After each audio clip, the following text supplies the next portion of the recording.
Hello, everyone. My name is Ryan Logan. I'm an Air Force veteran, and I spent more than 10 years as an explosive ordnance disposal technician.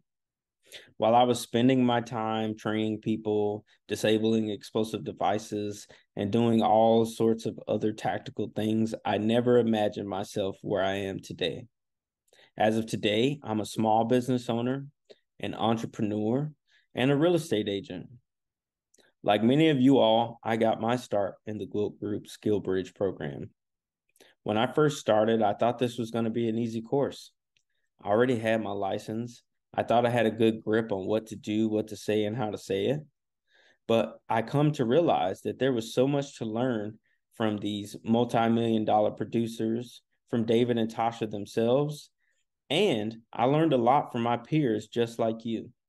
What I can tell you is that if you put in the work and you put in the due diligence necessary, that you all can and will make it and be very successful out there.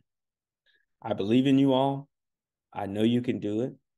And we need more people just like you. So get out there, do what you can, and make the best of it.